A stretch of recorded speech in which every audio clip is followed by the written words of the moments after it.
మనం బలిమహారాజు కూడా చూసినట్లయితే బలిమహారాజు గురువు వచ్చేసి శుక్రాచార్య. సో శుక్రాచార్య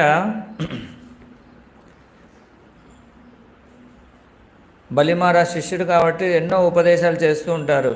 విష్ణువే మూలము, మనం అన్నీ కూడా విష్ణువుకే అర్పించాలి, మనం విష్ణువుని ఆరాధించాలని. కానీ ఒకరోజు విష్ణువే బ్రాహ్మణ బాలన రూపంలో బలిమహారాజ్ దగ్గరకు వస్తారు. వచ్చినప్పుడు శుక్రాచార్యకి తెలుసు ఆ బ్రాహ్మణ బాలుడు ఎవరో కాదు, విష్ణువేనే. సో అప్పుడు శుక్రాచార్య ఏం చేస్తారు, నీ దగ్గరకు వచ్చింది ఎవరో కాదు, స్వయంగా మహావిష్ణువే నీ దగ్గర బ్రాహ్మణ బాలన రూపంలో దానం అడిగేందుకు వచ్చారు, కాబట్టి నువ్వు ఎటువంటి దానం చేయొద్దు ఆ పిల్లవాడికని. అరే ఇన్ని రోజులేమో ఇలా ఉపదేశం చేసావు, ఇప్పుడేంటి ఆపోజిట్ ఉపదేశం చేస్తున్నావు అని చెప్పేసి నువ్వు వెంటనే నువ్వు నాకు గురువుగా ఉండేదానికి అర్హుడవు కాదు అని చెప్పి త్యజించేశాడు.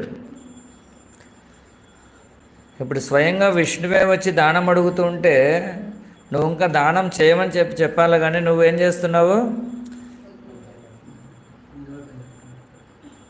నా కోట ఎక్కడ పోతుందని చెప్పేసి నువ్వు విష్ణువుకి ఇవ్వద్దని చెప్పేసి చెప్తున్నావు, కాబట్టి నువ్వు నాకు గురువు కాదు, త్యజించేశాడు. మరి బలిమహారాజు ఎవరు?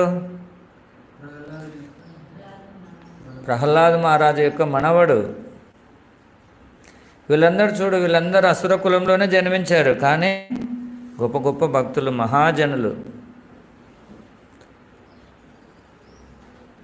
అర్థమైందా?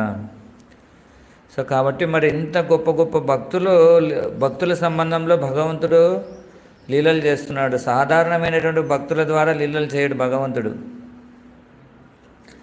బలిమహారాజు కూడా అసుర కులంలోనే జన్మించింది, ప్రహ్లాద మహారాజు అసుర కులంలోనే జన్మించింది.